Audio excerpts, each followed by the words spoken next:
welcome to our, thank you, and welcome to our second session of this winter semester of the Nordic Bet Midrash. And for those of you who were not here last week, we'll just explain that we are now learning the Mishna of Avot. We're learning a special tractate of the Mishna, which is called or translated sometimes as Ethics of the Fathers. And for those of you who were with us last week, we understood that this Mishnah, this entire tractate, is very unique and that it's not connected to a specific subject. And also, it doesn't speak about guidelines or halakha or practicalities, speaks about morals that span generations, speaking about the tradition or the oral tradition which is passed down from generation to generation, as we saw in the Mishnah last week that we began with, which talks about Moshe receiving the Torah at Sinai, and passing it down to Yoshua, who passes it further down.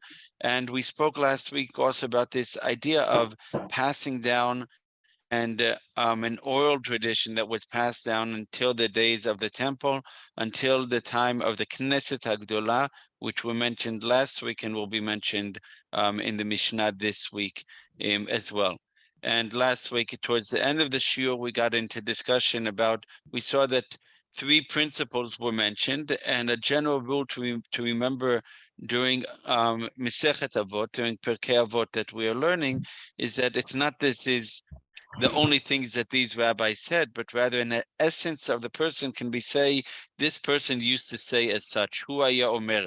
For example, my grandma used to say this. So your grandma said many things, but it's something that sticks in your mind. It's something essential, which really gives over who the person is and what was important to them. And that you can say that in an essence, and that's what we began to saw in the Mishnayot last week. So this week we have the privilege and honor to have Rabbi Michael and Rabbi Meir join us, and they will be teaching us the following Mishnayot, the following 2 Mishnayot.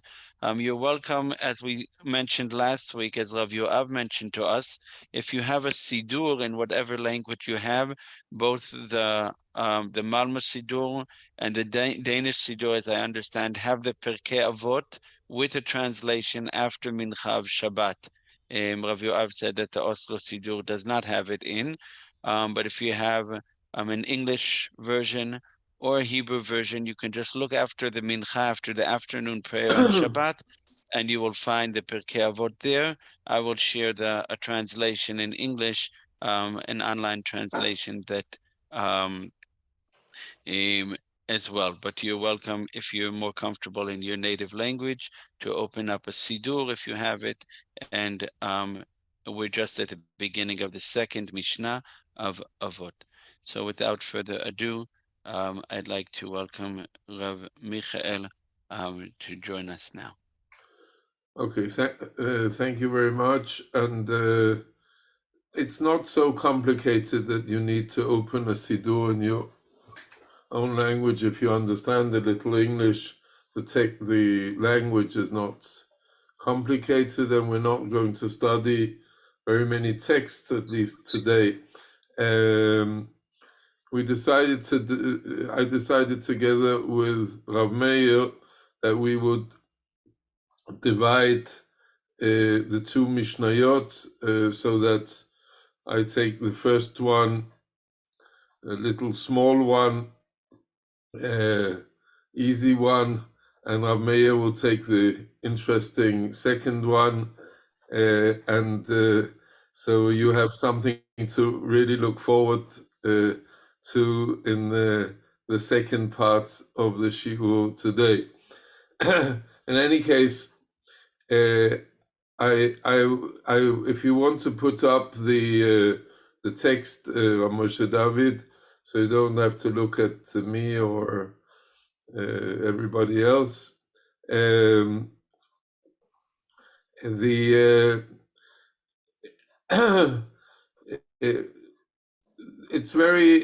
It's really a very simple text. The second Mishnah, it talks about Shimon the righteous, Rabbi Shimon HaTzadik. Mishearei Knesset Hagdola. He was amongst the end of the men of the Great Assembly, Knesset Hagdola. You know the expression Knesset from the Israeli Knesset, which was established. There was a big discussion when the Knesset began in February 1949. What would be the name, and how many members would it have? And in the end, they took the name from the Knesset, the men of the Great Assembly, from this period, which I'll talk a little bit more about. That was the name which was given to the Israeli parliament in the end. Also, the number was 120. The number was given. Also, it's a long story about how many. Some wanted the number 70, which was the number which was in the Sanhedrin. There is another source which said that there were 120. Some wanted the number 85, and in the end, they followed the suggestion of one of the religious members of Knesset, Zerach Wahavti, who gave it the number 120, and from a source in the Jerusalem Talmud, which said that there were 120 in wise people in the Great Assembly, and so this was what was there. So we hope that the 120 who were elected to the Knesset also will turn out to be wise people, the ones who were elected yesterday. In any case, that was my comment to the elections. I won't talk more about the elections. Let me give you a little historic.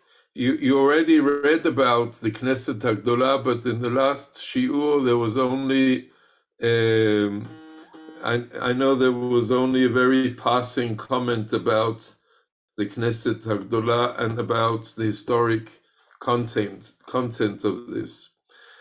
If you go back to the destruction of the first temple, so we have the destruction of the first temple, which is usually historically set to the year 586 by Nebuchadnezzar.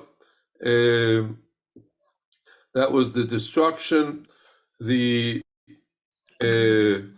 Jews were sent to exile, the vast majority, the exiled in Babylon, and they were there for the exile. The main exile, the tough exile, was for 70 years. And in the end of this period of 70 years, there was a king who was a righteous king called Koresh, who came to power, and he gave a freedom of religion. He gave also freedom to return to the land, and Jews could go back again to Judea, but they didn't really do that, and most of them stayed in Babylon, and and there was a lot of disappointment because people thought that, wow, now they had freedom of religion, they could go back, they could start to build again the temple, which had been destroyed, everything had been destroyed, the whole Commonwealth, the Jewish center, but the Jews were not really interested. And only 60 years later, when there were two famous leaders, one was called Ezra, and the other was called Nehemiah. Ezra was more a spiritual leader. He's called Ezra HaSofer, we call him. And Nehemiah, who was also a political leader in the middle of the 5th century before what we call, what we count from. When these became the leaders, then suddenly things started to move in Judea. And what was the fundament for the temple and the temple service, everything started to move. And we then have the beginning of the period of what we call the men of the Great Assembly. That was this period from about 450 to about 300 before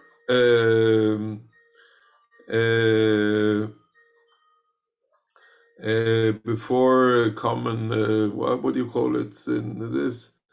Before what we count, the years we count. The common era. Common era, right. And these were also, in this period also, you have the last prophets, which we have in the Bible, the prophets of Haggai and Zechariah and Malachi. You have people like the story of the Purim story. If we place everything like historically, Mordechai and Esther,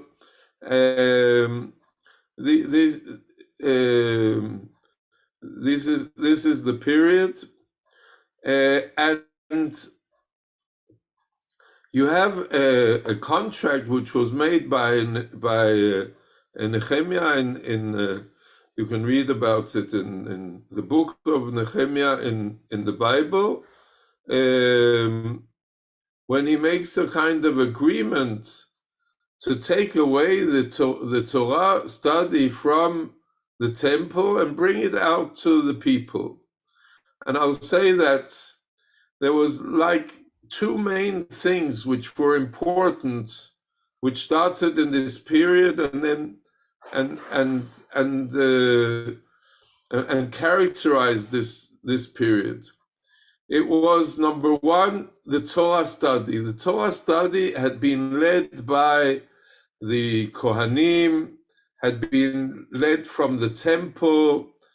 And this was brought away from the temple and away from the Kohanim, who later also turned out, many of them, to be corrupt and difficult, and was brought out to the people. And in this period, you also started, Ezra did different things which made it easier to bring the Torah to the people. He changed the way of writing so that people could, the Hebrew language, they could read it. He made that you could read from the Torah on Mondays and Thursdays and Shabbat. You read from the Torah. But not only reading from the Torah, but you started to begin to learn the Torah, not only from the center in the temple, but around the country. That was one thing. And the second thing which started in that period was prayers, that you started to have prayers. It says brachot and tfilot and ktushot vehavdalot. You started to have different kind of prayers, which you can say in many ways, they laid the ground. The men of the Great Assembly, what was in this period, laid the ground of religious life as we know it today, based around Torah studies, and prayer, and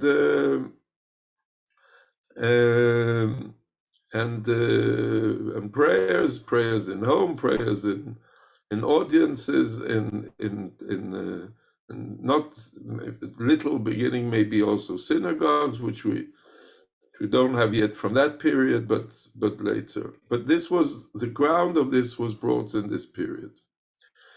And then we come now to the figure which we read about here in our Mishnah, Shimon HaTzadik. He was the only person who we know by name in from this period, and he was the one, the very end of this period. Now, and he's the only person who we know of in all our tradition who was called a tzaddik. We don't know of any other of our rabbis, of our leaders, who was called a tzaddik. He wasn't only a rabbi; he was also a Kohen Gadol. He was also the high priest in the temple. And we have a lot of stories about him, and some of them are more legendary, and it's difficult to know how true they were. He probably lived in the second half of the 3rd century until about 200 years before Common Era. But some of the stories about him, which are recorded also in Chazal and in Megillat Tanit, some of them also in the history book of Josephus, which was written around the destruction of the Second Temple, are connected to his meetings with Alexander the Great. I want to talk about one story which is very, very often connected because it's relevant also to understand his personality and the basis also for our Mishnah. This is it's a very exciting story. It talks about how the Shomronim, the Samaritans, they came to Alexander the Great, who had won already many battles, and they came to him to tell that the Jews they were planning to make an uprising against Alexander, and they were doing this in the temple, and that he should come and destroy the temple, and he should permit them to make an alternative temple in the Mount of Grizim, which we know is Har Grizim. This is also where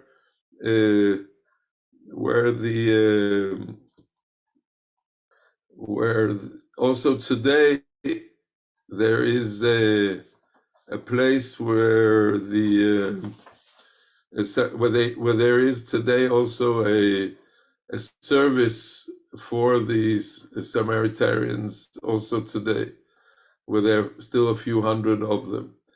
In any case, the Shomonim, they went to him and they said this, and he granted them that they could make a temple there, an alternative temple, and they thought that he would come also and destroy the temple. And he came in order not to come to Judea, which was not independent at any point really, except for the few years after the Chanukah story. But he came at this time already. The Hellenists, the Greek, had taken over the power in Judea. It was after the Persian period, and he came in order to fight the Persians. On his way, he had to go through Judea, and he came on his way to Jerusalem, and he was received by the leader. The leader was both the religious and political leader was the head of the Knesset HaGdolah, and the high priest, it was Shimon HaTzadik.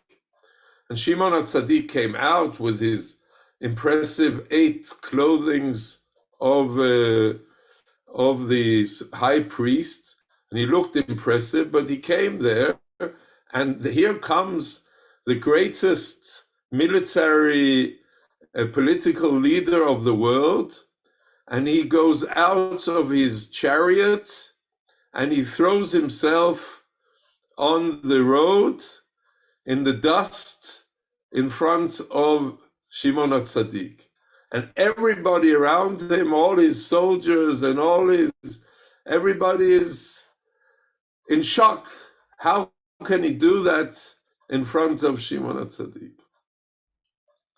And he gets up and he says that this figure of Shimon HaTzadik was in his mind before every war he had had up till now. And he had also dreamt about him in the night before. And now he sees him and he has to prostrate himself in front of him.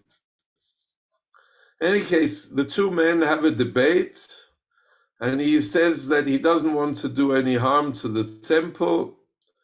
And Shimon HaTzadik asks him to destroy the temple, which is made out of spite on Mount of Gerizim. And he grants him that. And then he says, but now I want you to put up a golden idol of me in the temple you have. And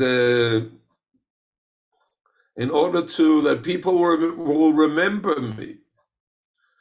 And Shimon HaTzadik says, this is not a good way of remembering you, because there'll be a new emperor one day who will come and he will take away this statue.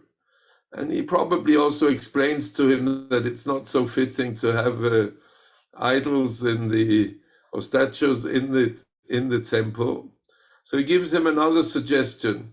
He says, all the Kohanim who will be born next year will be called Alexander.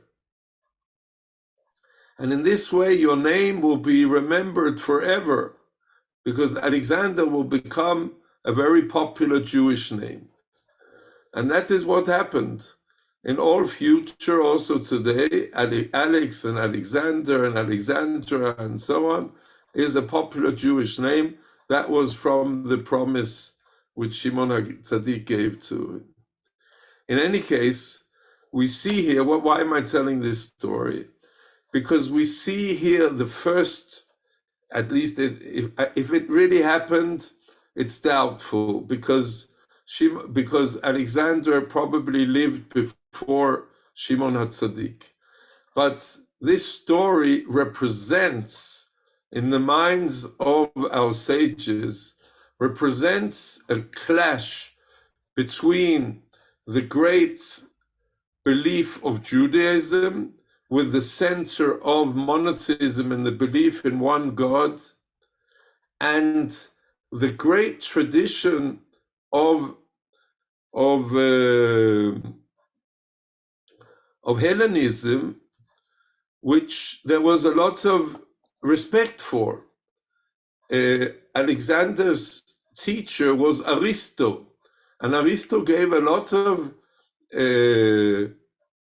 inspiration to Jewish thought. It was the Greek philosophy, and so it was in many ways centered in man, while Judaism was centered in God. But this was a clash or a meeting which ended in a good way between these two people, which is the opposite of the Hanukkah story. But that we can have a good meeting between the two. In any case, they went on to there are many other stories. I don't want to tell this, but this is the background for the personality of Shimon HaTzadik.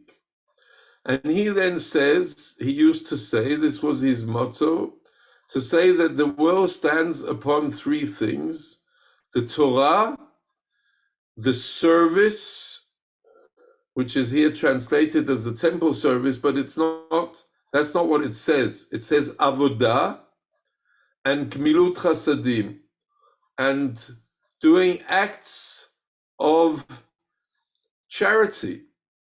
And here it's again translated by piety. It's not a good translation. It's acts of chesed, of helping other people. These are the basic. Now, it's interesting that this Mishnah, which is the second Mishnah, is like the beginning of the first chapter. In the very end of the first Mishnah, we have a kind of equivalent. I will say this gives a bracket. I'll answer your question, Daniel, in a moment. It gives a bracket around the first chapter. This is the beginning. In the end, we have a Mishnah, Mishnah number 18, which says that the world is based on three things: on a judgment, on the truth, and on peace. Now the question is, here it says that the world stands on three things: on Torah, on service, and on charity. And there it says that the world is based on three things: on judgment, on truth, and on peace. So how isn't that a contradiction? So first of all, I think that the answer is that these are two different things, and therefore they give a kind of literally a very beautiful surrounding around the first chapter of Pirkei Avot. The first thing is the basis of the existence of a Jew. The basis is these three things: the Torah, the service, and the acts of charity. This is the basis. The three things in the end is not the basis, but the values, the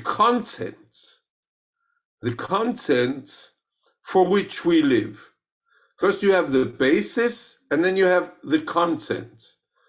And those are different things.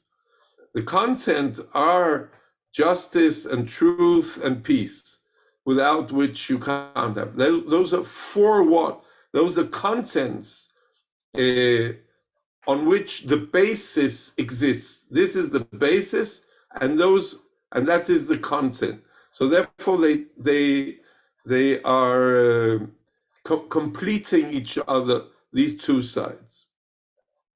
Now, you asked a good question. What is Torah? We know what that is. Torah is study Torah. It is teaching Torah. It is dwelling in Torah. It is acting Torah. It is practicing Torah.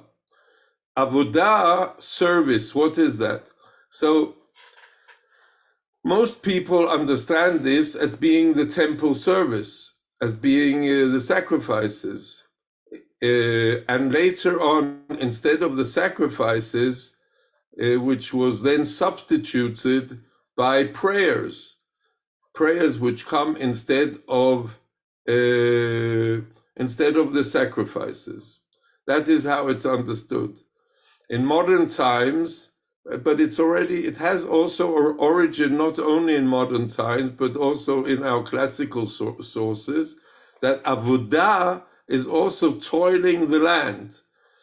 So, for example, the religious movement of Bnei Akiva has as its slogan Torah ve'avodah. In this sense, it is Torah and avodah, which is in this sense work in the land of Israel, physical work in the agriculture of the land, which also has a value.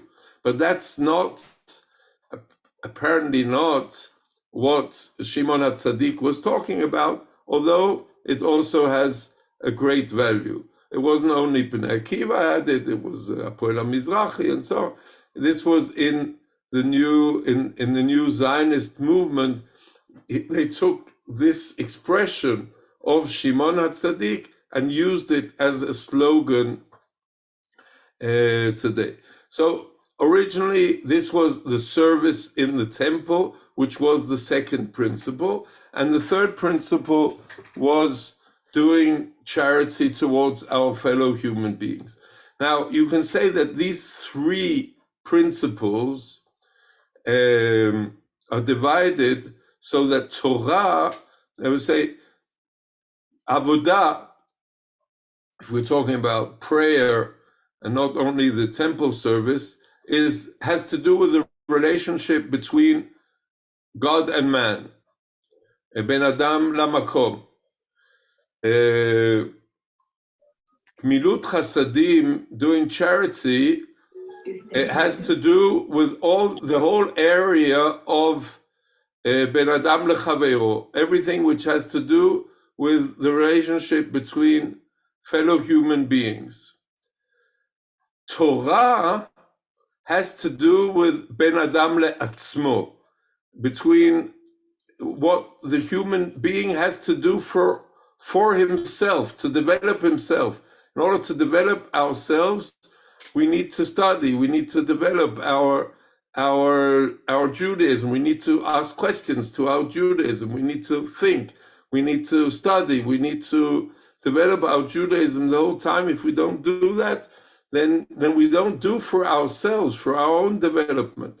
This division is the Gaon from Vilna. He gives this division that these three principles which the world stands on is everything which has to do with the relationship between God and man, between man, of course also women, and their fellow human beings, and between and for the man itself.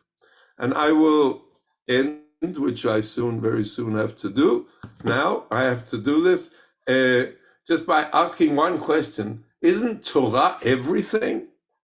Why do we need three different things? This is a question which is asked by the Abarbanel. It's a good question. I'm not sure I have an equally good answer, but I think that the answer is that in this respect, Torah is the study of Torah. It's not all the practice of the Torah, which of course includes everything. Torah could say, but here it tells us that Rabbi Shimon HaTzadik says that we need a balance in life. You need a balance. And this is the answer of Abarbanel. He says, you need a balance in how you study Torah, what you develop in Torah, and your relationship with God and your relationship with fellow human beings. So, of course, you could say, well, everything is Torah. You could say that. But by using the three three principles which the world stands on. You're saying what we need in life are checks and balances. If we lose the balances and checks and balances, then something is problematic. And therefore, Torah is only one part of it. The relationship with God is another part. The prayer is one part. And relationships with other human beings is the third part. Thank you very much for listening.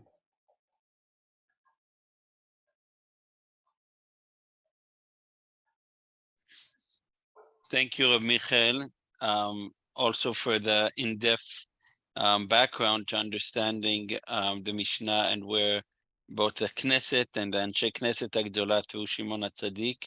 But without further ado, I'm going to hand over to the mic to Rabbi Meir, who will join us now. Thank you, Rabbi Meir.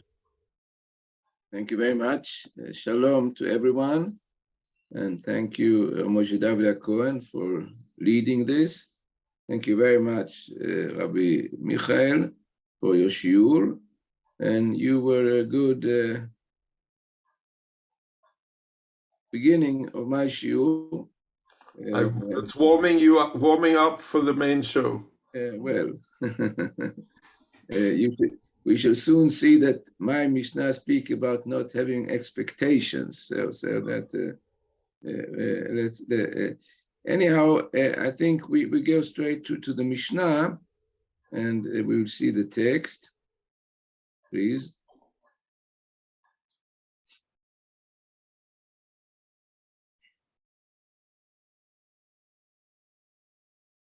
Thank you very much. So it says, Antignos ish Socho kibel mishimon HaTzadik.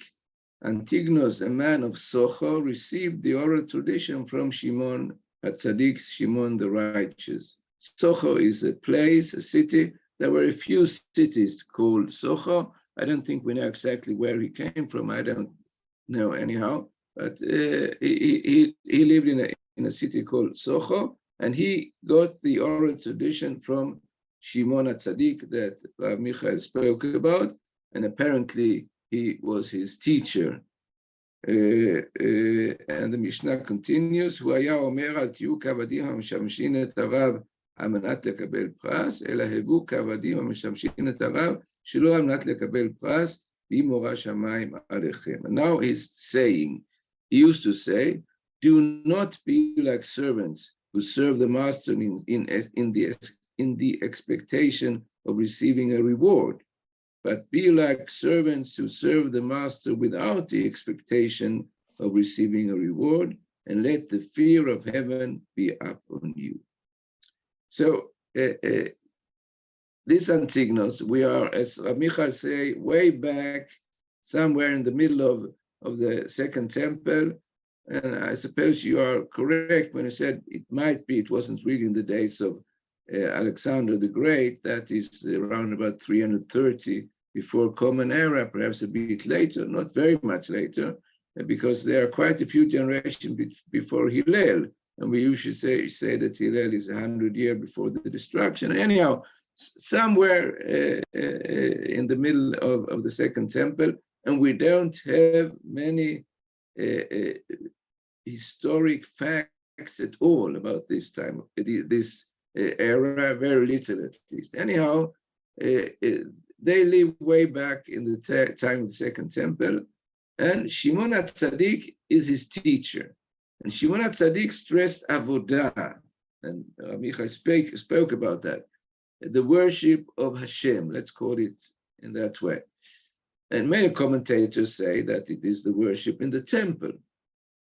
And if that is true, it might be the other things that Michael suggested. But anyhow, the vast majority of the people live outside the temple.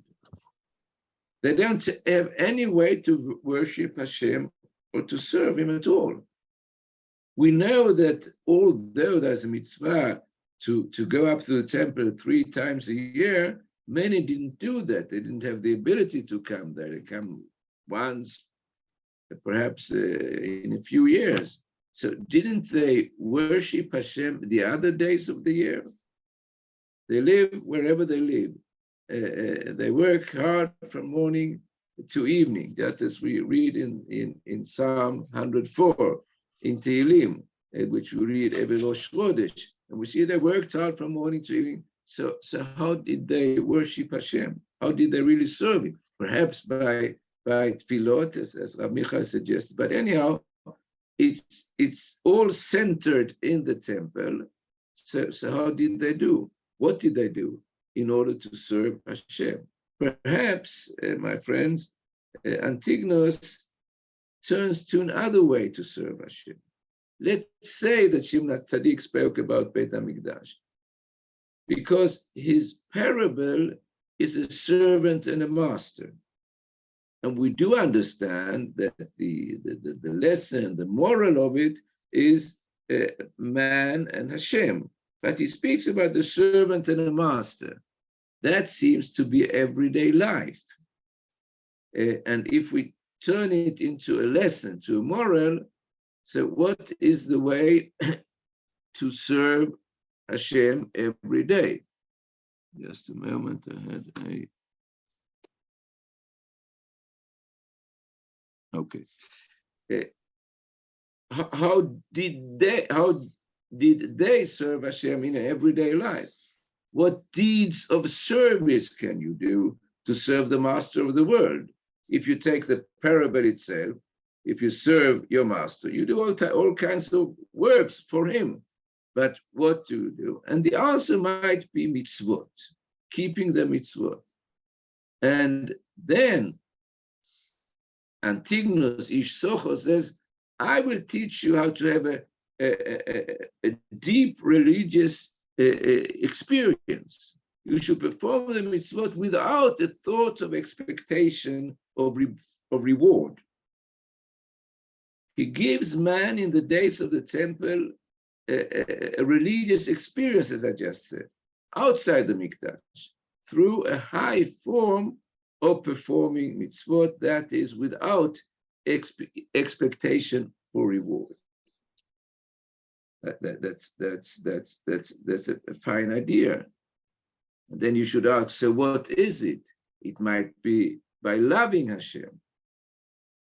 The problem is that the Torah itself uses a language of expectation for reward and fear for punishment. In many places, every morning and every evening we read Shema Yisrael. And in the second portion, it speaks about keeping the mitzvot, and the verses let us know that there is a wonderful reward. Yeah? Hashem says, I will grant the rain for your land in the season, and the early rain and the late, and you shall gather in your new grain and wine and so on. That is expectation for reward, a very nice reward in this world. So how can Shimon HaTzadik say, don't do that?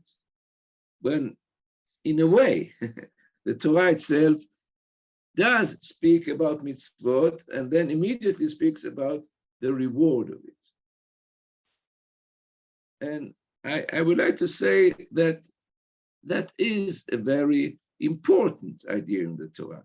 There is punishment and there is reward for keeping or not keeping the mitzvot. So how can Antigonus reject it? He says, don't have any expectations. And I would say that he really doesn't disqualify it. He rather says there is such a way, but there is also a higher way. He can do that since the Torah itself, in Sefer Dvarim, the 5th book of Moses, introduces a new way, another way, a way without expectation for reward, and that is love. That is the first portion of Kriyat Shema. You should love Hashem, your God. We don't find that, the mitzvah of loving Hashem, in the other Chumashim, but it's here. It's in the 5th book of Moses. And then we could say that the Torah itself speaks about two ways, two parallel ways, the way of knowing that mitzvot leads to reward or to punishment, but there's also a way to serve Hashem by loving Him. And then Antigonus lifts up every man in Eretz Israel or wherever in those days and say, you live in Lavi or you live in another place, but you can still serve Hashem by keeping the mitzvot He told you to keep. You are not in the temple every day, but keeping the mitzvot in a way where you do it out of love of Hashem, you will have a way to serve Hashem, even in Soho or wherever it would be. But then my next question is, and I think it's my last question, but anyhow, my next question is, and I think I might have mentioned it before, can we really love Hashem? Don't have any expectation of reward. Don't think about that. So what should I think about? I do it because I love Hashem, and He told me to do it. So out of love, I do it. But are we able to love Hashem? Can we grasp Him in a way that He can be an object for our love? It seems to be difficult. But still the Torah says, there is something called the love of Hashem. But we can't see Him, and we can't hear Him, and we can't feel Him, of course. And we are used to love something that we can see, that we can feel, that we can speak to, that we can listen to. And how could we love Hashem? And so what does Antigonus expect for us to do with serving Hashem without expectation of reward? And there is a midrash which I like very much, and I suppose I've mentioned it many a times. I will mention it again, and that is on the pasuk of "V'ahavta et Hashem Elokecha b'chol levaavcha v'chol nafshecha v'chol meodecha," on the pasuk in Sefer Dvarim, the 6th chapter. It says you should love Hashem. So the midrash says, how can you love Hashem? How are you able to love Hashem? And it answers, Talmud lomar, v'hayu advarim ha'ela asher anochi metzavcha hayom al levavecha. The answer is in the next pasuk. These things that I command, that is the mitzvot, should be upon your heart. What does that mean? You should try to understand the mitzvot, to study them. And then, continues the Midrash, I will soon explain it, then you will know Hashem who have spoken and created the world. That is, the Torah says you should love Hashem. The Midrash says you are really not able to, but you can love His mitzvot. If you study them and you try to get deeper and deeper in your understanding of the mitzvot, you would say, wow, this is what Hashem commanded, to create a better world, to deal with the poor, to say that Hashem echad every day, to have a Shabbat for me and for everyone else. And the more you understand the mitzvot, then you could say, I can love Him through His deeds. I once said a simple parable, not simple, but easy, where you could say, if a man loves his wife, or a friend his friend, so what do you really love? You can love the way she looks, but at the end, not at the end, but deeper, you might love the way she is. Or in other words, what she commands, what's important for her.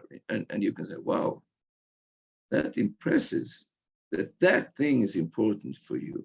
And that might lead to love. And the same thing happens here, perhaps, that he says, try to keep the mitzvot, not by expecting the reward, but by understanding them and loving them, and then to love Hashem. Then you worship Hashem. And I think that is not only true way back in perhaps 300 years before the Common Era, but for sure also in our days. The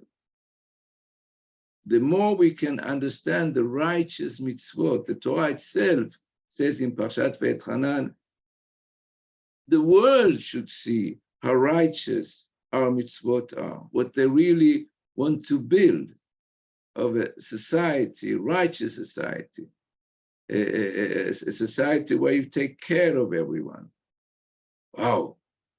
That's wow, people should know, but you should know it yourself, and then get connected with your creator, with Hashem who has commanded it. And I, just as my friend Rabbi Michael said before, I won't comment what we had yesterday and today here, but I can only say that I hope whoever will lead this country, that they also should get impressed by the mitzvot. I don't know if it will lead to the love of Hashem, but the love of mitzvot and what they teach us, how a society should be, perhaps that could help them and us. And there I said full stop about that. But anyhow, perhaps that is how Antigonus continues the tradition. And the way we explained it, the Pirkei Avot, as I'm sure, I'm afraid I didn't hear the shiur last week, they probably spoke about the tradition being taken from generation to generation, but every generation also adds something. And that is what Antigonus said. He took the idea of avodah and he tried to more to the Jews of his days.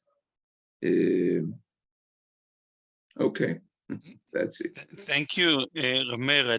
I'd like to take the opportunity following your shiur to bring forward a question to you and perhaps to Rabbi Michael as well. And we have one question in the chat as well. But I'm thinking in terms of the relevance, because we saw the word avodah that Rabbi Michael spoke in the first Mishna. And now here we also have this idea of servants, and whether you're serving for reward or not, how do we relate to being servants and to being commanded? Because Rabbi Meir, you spoke so beautifully about love. At the end of the Mishnah, it says, let the fear of God be upon you. And it doesn't say, let the love. So how should we feel more like servants today than we do perhaps? Or is it okay to, how do we understand this Mishnah through our eyes? Since avodah is mentioned both in the first and in the second Mishnah as the model. Okay, thank you very much, because I forgot that. If you could put the text again, and I probably forgot it because I want you to forget it, but anyhow, put it again. But it's very important. Thank you very much. Now, after all I explained, I forgot the last line. Let the fear of heaven be upon you. And that's sort of a cold shower. You say something very, very, very high and nice. I try to say something about it. And then he says, and let the fear of heaven be upon you. And that seems to lower the great idea of the Mishnah. And of course, many have given explanations to this. And I would say the following, and then of course, Michael can also, if you wanted him to answer. I think the way we explained it, I'm able to understand the mitzvot. The